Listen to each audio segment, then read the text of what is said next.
അങ്ങനെ സരസ്വതീ ദേവിയുടെ അനുഗ്രഹ പ്രഭാവം നമ്മളിൽ പ്രകാശിക്കട്ടെ. ഇനി ഗണപതി വന്ദനം. ഗണപതിയുടെ തങ്ങൾ പറയാലോ അല്ലേ, വിഘ്നങ്ങളൊക്കെ നീക്കണമെങ്കിൽ വിഘ്നേശ്വരൻ വേണം. വിഘ്നങ്ങളിലൊക്കെ ഈശ്വരനാണ്. ആ ഈശ്വരന്റെ അനുഗ്രഹം ഉണ്ടെങ്കിൽ വിഘ്നങ്ങളൊക്കെ മാറും അല്ലേ. വിഘ്നേശ്വരൻ നമ്മൾ പറയില്ലേ, അതിനകത്ത് വിഘ്നങ്ങളിലൊക്കെ ഈശ്വരൻ എന്ന് കരുതണ്ട. ആ വിഘ്നങ്ങളൊക്കെ നീക്കിത്തരുന്ന നാഥനാണ് ഗണപതി.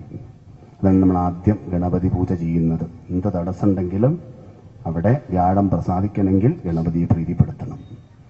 അപ്പോൾ ഗണപതി മഹാമന്ത്രവും വ്യാഴത്തിന്റെ മഹാമന്ത്രവും ചേർന്നതാണ് ആ മന്ത്രം. നമുക്ക് ചൊല്ലല്ലേ, കരങ്ങളഞ്ചുള്ള ഗണേശ്വരനു ഞാൻ കരിമ്പുതേൻ ശർക്കര നല്ല കാതളം കൊടുത്തിരപ്പേൻ പലപോതുമാതരാൽ കുരും നിന്നു തുണയ്ക്ക സന്തതം ശുക്ലാംബരധരം വിഷ്ണു ശശിവർണം ചതുർഭുജം പ്രസന്നവദനം ധ്യായേത് സർവവിഘ്നോപശാന്തയേ. കരങ്ങളഞ്ചുള്ള ഗണേശ്വരനു ഞാൻ കരിമ്പുതേൻ ശർക്കര നല്ല കാതളം കൊടുത്തിരപ്പേൻ പലപോതുമാതരാൽ മനക്കുരുന്നിനു തുണയ്ക്ക സന്തതം ശുക്ലാംബരധരം വിഷ്ണു ശശിവർണം ചതുർഭുജം പ്രസന്നവദനം ധ്യായേത് സർവവിഘ്നോപശാന്തയേ. അങ്ങനെ നമ്മള് ഈ പ്രദേശത്തിന് പ്രത്യേകമായിട്ടും ഗണപതി ഭഗവാന്റെ ഒരു അനുഗ്രഹമുണ്ട് അല്ലേ. പ്രസിദ്ധമായ ഒരു ഗണപതി കാവ് ഈ പ്രദേശത്ത് തന്നെയാണ് അല്ലേ. പോവാറില്ലേ ഗണപതി കാവിലൊക്കെ? വളരെ ദൈവികമായ ധാരാളം യജ്ഞങ്ങളൊക്കെ നടന്നൊരു പ്രദേശമാണ് ഈ പ്രദേശമൊക്കെ. ധാരാളം ഗുരുസ്ഥാനീയന്മാരുടെയൊക്കെ അനുഗ്രഹമുള്ള ഒരു പ്രദേശമാണ്. അതുകൊണ്ടാണ് ഇത്രയും ക്ഷേത്ര സമുച്ചയങ്ങൾ നമ്മുടെ പ്രദേശത്ത് ഇങ്ങനെ പ്രകാശിച്ചു നിൽക്കുന്നത്. അപ്പം നമ്മളൊക്കെ ഒരുപാട് അനുഗ്രഹീതരാണ്. ഇനി നമ്മൾ വിദ്യാഗോപാല മഹാമന്ത്രം അല്ലേ, അടുത്തതാണ്. നമ്മൾ ഇവിടെ എന്തിനാണോ കൂടിയത് വെച്ചാൽ അതിൻ്റെ അടിസ്ഥാന തത്വം വിദ്യാഗോപാല മഹാമന്ത്രം അല്ലേ. അപ്പം നമുക്ക് ജപിക്കണം അല്ലേ. അതിന് നോക്കൂ, നമ്മൾ കുറച്ചു മുന്നേ ഋഷി ഛന്ദസ് ദേവത അല്ലേ ഒരു മുദ്രയൊക്കെ പിടിച്ചില്ലേ നമ്മൾ ഗായത്രി മന്ത്രം ചൊല്ലുമ്പോൾ. അതുപോലെ ഈ മഹാമന്ത്രത്തിനും ആ മുദ്രയൊക്കെ നമ്മൾ പിടിക്കേണ്ടതായിട്ടുണ്ട്. കാരണം ഇതൊക്കെ ദീക്ഷയായിട്ട് നമ്മൾ സ്വീകരിക്കല്ലേ. ഇന്ന് ഈ സന്നിധാനത്ത് വെച്ചിട്ട് നമ്മൾ നമ്മുടെ ജീവിതയാത്രയ്ക്ക് മുഴുവനും മാർഗങ്ങളൊക്കെ തെളിയാൻ വേണ്ടിയിട്ടും കർമ്മങ്ങളിലൊക്കെ ജയിക്കാൻ വേണ്ടിയിട്ടും നമുക്ക് തരുന്ന മഹാമന്ത്രങ്ങളാണിത്. നമ്മുടെ വരുന്ന തലമുറകൾക്ക് നമ്മളിത് പകർന്നു കൊടുക്കണം. അതിനുള്ള മഹാമന്ത്രങ്ങളാണിത്. അപ്പം നമ്മളത് സ്വീകരിക്കുമ്പോൾ അതിൻ്റെ ആചാരമനുസരിച്ച് സ്വീകരിക്കുമ്പോഴാണ് അത് അനുഗ്രഹമായി തീരുന്നത്. അപ്പം നമ്മളെല്ലാവരും വിദ്യാഗോപാല മഹാമന്ത്രത്തിന്റെ ദേവതയാകുന്ന ശ്രീകൃഷ്ണ ഭഗവാൻ നോക്കൂ, എത്ര മനോഹരമായിട്ടാണ് പത്മാസനത്തിലിരുന്ന് ധ്യാനനിഷ്ഠയിലിരിക്കുന്നത് അല്ലേ. ഇങ്ങനെയുള്ള ശ്രീകൃഷ്ണ ഭഗവാന്റെ ഫോട്ടോ കണ്ടിട്ടുണ്ടോ?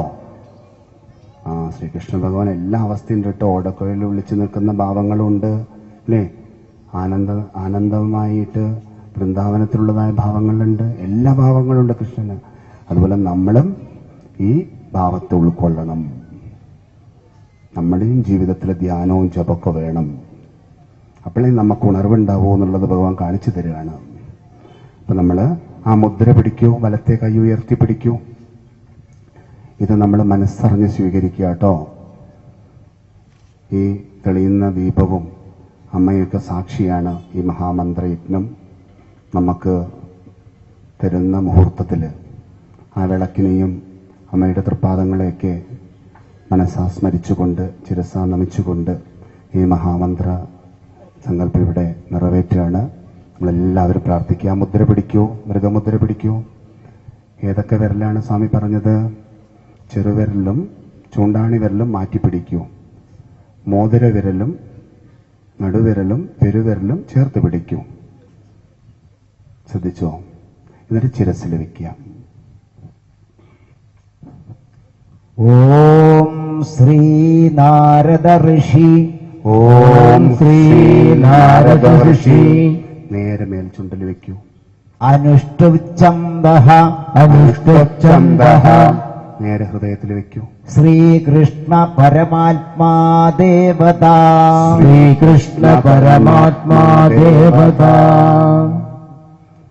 അർജുനന് ശ്രീകൃഷ്ണ പരമാത്മാ ദേവതയാണ് കർമ്മത്തിൽ ജയിക്കാനുള്ള അനുഗ്രഹമൊക്കെ കൊടുത്തത്. അതുപോലെ നമുക്കും നമ്മുടെ ജീവിതത്തിൽ ശ്രീകൃഷ്ണ പരമാത്മാവ് നമ്മുടെ മാർഗങ്ങളിലുള്ളതായ തടസ്സങ്ങളൊക്കെ നീക്കി നമ്മുടെ കർമ്മത്തിൽ ഉന്നതങ്ങളിലെത്താൻ നമ്മളെ അനുഗ്രഹിക്കട്ടെ എന്ന പ്രാർത്ഥനയോടുകൂടി ഈ മഹാമന്ത്രം നമുക്ക് ഉള്ളിലേക്ക് സ്വാംശീകരിക്കാം. തുടങ്ങല്ലേ? ഓരോ വരികളായിട്ട് ഇവിടുന്ന് ചൊല്ലുമ്പോൾ നമ്മളത് ഏറ്റു ചൊല്ലണം. പിന്നെ നമ്മൾ എല്ലാവരും ചേർന്ന് 7 പ്രാവശ്യം ചൊല്ലേണ്ടതുണ്ട്. ആദ്യം 3 പ്രാവശ്യം ഇവിടുന്ന് ചൊല്ലിത്തരും. പിന്നെ 4 പ്രാവശ്യം നമ്മളെല്ലാവരും ഏറ്റു ജപിക്കാം. ഓം ക്ലീം കൃഷ്ണ കൃഷ്ണ. ഓം ക്ലീം കൃഷ്ണ കൃഷ്ണ. ഹരേ കൃഷ്ണ ഹരേ Krishna. സർവജ്ഞത്വം പ്രസീദ may. സർവജ്ഞത്വം പ്രസീദ may. രമാരമണ Vishwesha. രമാരമണ Vishwesha. വിദ്യാമാശു പ്രയച്ഛ may. വിദ്യാമാശു പ്രയച്ഛ may. ഓം ക്ലീം കൃഷ്ണ കൃഷ്ണ. ഓം ക്ലീം കൃഷ്ണ കൃഷ്ണ. ഹരേ കൃഷ്ണ ഹരേ Krishna. സർവജ്ഞത്വം പ്രസീദ may. സർവജ്ഞത്വം പ്രസീദ may. രമാരമണ Vishwesha. രമാരമണ Vishwesha. വിദ്യാമാശു പ്രയച്ഛ may. വിദ്യാമാശു പ്രയച്ഛ may. ഓം ക്ലീം കൃഷ്ണ കൃഷ്ണ. ഹരേ കൃഷ്ണ. ഓം ക്ലീം കൃഷ്ണ കൃഷ്ണ. ഹരേ Krishna. സർവജ്ഞത്വം പ്രസീദ may. സർവജ്ഞത്വം പ്രസീദ may. Ramana Vishwesha. രമാരമണ Vishwesha. വിദ്യാമാശു പ്രയച്ഛ may. വിദ്യാമാശു പ്രയച്ഛ may. മനോഹരമായിട്ട് നമ്മൾ ഈ മഹാമന്ത്രം ഇവിടെ പാരായണം നടത്തി നോക്കൂ. എത്ര മാത്രം അനുഗ്രഹീതരാണ് നമ്മളെന്ന് നോക്കൂ. ഈ മഹാമന്ത്രം നമ്മൾ സ്വീകരിക്കുമ്പോൾ എത്രമാത്രം സജ്ജനങ്ങൾ കൂടി നിൽക്കുന്ന സദസ്സാണ്, സത്സംഗം നടക്കുന്ന സദസ്സാണ്, സൽക്കർമ്മം നടക്കുന്ന സദസ്സാണ്. ഇങ്ങനെയുള്ളതായ യജ്ഞശാലകളിൽ നിന്നും യാഗശാലകളിൽ നിന്നും ഗോശാലകളിൽ നിന്നും വിദ്യാലയങ്ങളിൽ നിന്നും ക്ഷേത്ര സമുച്ചയങ്ങളിൽ നിന്നും ഒക്കെ നമുക്കൊരു മന്ത്രം സ്വീകരിക്കാൻ സാധിച്ചിട്ടുണ്ടെങ്കിൽ അത്രമാത്രം നമ്മൾ പൂർവ്വജന്മത്തിൽ സൽക്കർമ്മങ്ങൾ ചെയ്തിട്ടുണ്ടാവും. അതുകൊണ്ടാണ് നമുക്കൊക്കെ ഇങ്ങനെയുള്ളതായ ഭാഗ്യമൊക്കെ ഇത്രയും പെട്ടെന്ന് ഒരുങ്ങി വരുന്നത്. അത്ര പെട്ടെന്നൊന്നും ഇത് സാധ്യമല്ല. എന്നാൽ നമുക്കത് സാധിക്കുന്നുണ്ടെങ്കിൽ അതിന് കാരണം നമ്മുടെ പൂർവ്വജന്മാർജിതമായ അനുഗ്രഹവും നമ്മുടെ കാരണവന്മാരുടെയൊക്കെ ഗുരുത്വമാണ്. എന്തായാലും ഈ മഹാമന്ത്രങ്ങൾ നമ്മൾ ജപിച്ചു. ഇനി അതിൻ്റെ മുദ്രയൊന്ന് നമ്മൾ ശിരസിൽ വെച്ച് സ്മരിക്കണ്ടേ? നട തുറന്ന് നമ്മൾ പൂജിച്ചു. ഇനി ആ പൂജയുടെ അനുഗ്രഹം നമ്മളിൽ പ്രകാശിക്കണം. ആ പ്രകാശം നമ്മളുടെ കൂടെ ജീവിക്കുന്ന പ്രദാനം ചെയ്യാൻ നമുക്ക് സാധിക്കണം എന്ന പ്രാർത്ഥനയോടെ ആ മുദ്ര ശിരസിൽ വയ്ക്കൂ. ആ ഋഷിയെ സ്മരിക്കൂ. ഓം ശ്രീ നാരദ ഋഷി. ഓം ശ്രീ നാരദ ഋഷി. മേൽചുണ്ടിൽ വയ്ക്കും. അനുഷ്ടുച്ഛന്ദഃ. അനുഷ്ഠച്ഛന്ദഃ. ഹൃദയത്തിൽ വയ്ക്കും. ശ്രീകൃഷ്ണ പരമാത്മാ ദേവത. ശ്രീകൃഷ്ണ പരമാത്മാ ദേവത. ഒരു മിനിറ്റ് നേരം നമ്മൾ പ്രാർത്ഥിക്കുക മനസ്സുകൊണ്ട്. ഇങ്ങനെയൊരു മഹാമന്ത്രം നമുക്കെല്ലാവർക്കും ഈ മുഹൂർത്തത്തിൽ അനുഗ്രഹിച്ചു തന്നതായ ജഗദീശ്വരൻ്റെ തൃപാദങ്ങളിൽ കോടാനുകോടി പ്രണാമങ്ങൾ അർപ്പിച്ചുകൊണ്ട് മനസ്സുകൊണ്ടോ വാക്കുകൊണ്ടോ പ്രവൃത്തി കൊണ്ടോ ഏതെങ്കിലും വിധത്തിലുള്ളതായ അപരാധങ്ങൾ അടിയങ്ങളിൽ നിന്ന് വന്നു പോയിട്ടുണ്ടെങ്കിൽ സമസ്ത അപരാധം ക്ഷമസ്വ. ഈ മഹാമന്ത്രം എല്ലാ ദിവസവും ജപിക്കണം. കാരണം അത്രയും ഈശ്വരീയമായൊരു സാന്നിധ്യം നമ്മുടെ ഇല്ലത്ത് നമുക്ക് അനുഭവപ്പെടും. എല്ലാ ദിവസവും ജപിക്കൂ. സുബ്രഹ്മണ്യ സ്വാമിയുടെ അനുഗ്രഹം നമ്മുടെയൊക്കെ കുടുംബങ്ങളിൽ ഉണ്ട്, ഉള്ളത് നമ്മൾ അറിഞ്ഞിട്ടുമുണ്ട്. നിത്യം അത് ജപിക്കുക. നമ്മുടെ കുടുംബ ദൈവങ്ങളൊക്കെ നന്നായി പ്രാർത്ഥിക്കുക, അവിടെയൊക്കെ പോവുക, സേവ ചെയ്യുക. ഗുരുസ്ഥാനീയന്മാരൊക്കെ ഉണ്ടെങ്കിൽ അവിടെയൊക്കെ പോവുക, അനുഗ്രഹം വാങ്ങുക. കുട്ടികൾക്കൊക്കെ വേണ്ടതുപോലെ നമ്മുടെ സംസ്കാരം പഠിപ്പിക്കുക.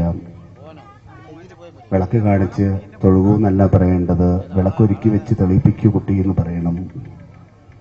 അവരെ കൊണ്ട് നമ്മൾ വിളക്ക് തെളിയിപ്പിക്കണം. നമ്മുടെ സംസ്കാരം നമ്മുടെ മക്കളിൽ വളരണം. സമ്പത്തല്ല പ്രധാനം, സംസ്കാരമാണ് പ്രധാനം. സംസ്കാരം ഉണ്ടെങ്കിലേ സമ്പത്ത് നിലനിൽക്കുള്ളൂ. അപ്പൊ സംസ്കാരത്തിനെ സംരക്ഷിക്കണം നമ്മൾ. ഇതൊക്കെ നമ്മുടെ സംസ്കാരമാണ്. നമ്മുടെ വരുന്ന തലമുറകൾക്ക് നമ്മുടെ സംസ്കാരം നന്നായിട്ട് അറിഞ്ഞിരിക്കണം.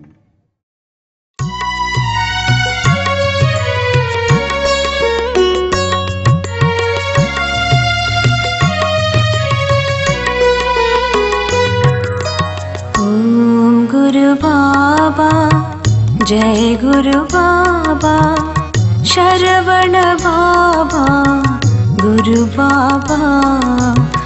ഓം ഗുരു ബാബാ, ജയ ഗുരു ബാബാ, ശരവണ ബാബാ, ഗുരു ബാബാ. വിടരും മനസ്സിൻ നന്മതൻ രൂപമായി തെളിഞ്ഞിടേണം ശരവണ ബാബാ. വിടരും മനസ്സിൽ നന്മതൻ രൂപമായി തെളിഞ്ഞിടേണം ശരവണ ബാബാ. ഓം ഗുരു ബാബാ, ജയ ഗുരു ബാബാ, ശരവണ ബാബാ, ഗുരു ബാബാ. ഓം ഗുരു ബാബാ, ജയ ഗുരു ബാബാ, ശരവണ ബാബാ, സദ്ഗുരു ബാബാ. ഓം ഗുരു ബാബാ, ജയ ഗുരു ബാബാ, ശരവണ ബാബാ, സദ്ഗുരു ബാബാ.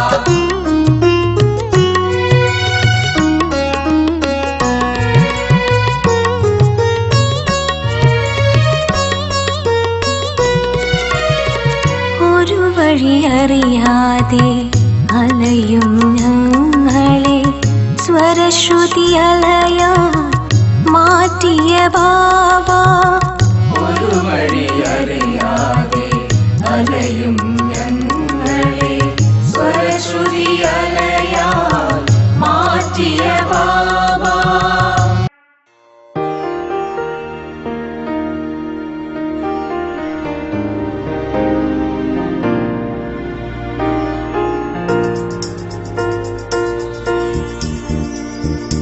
ओम जय कृष्ण, ओम जय कृष्ण, ओम जय जय कृष्ण. ओम जय मुरली कृष्ण नामम उரைத்திட ஒளி பெருகும் நம் உள்ளமெல்லாம் முழுகும். ओम जय दीपम, ओम जय दीपम, ओम जय दीप ஒளி. ஓம் ஜெய முரளி கிருஷ்ணா தீபம் ஒளிந்திட துதி செய்வோம், நம் உணர்வினில் பதி செய்வோம். வாழ்க சுவாமி, வாழ்க சுவாமி, வாழிய வாழியவே. இங்கு வந்தவரெல்லாம் வளமுடன் வாழ வணங்குகிறோம் உமையே, நாம் வணங்குகிறோம் உமையே.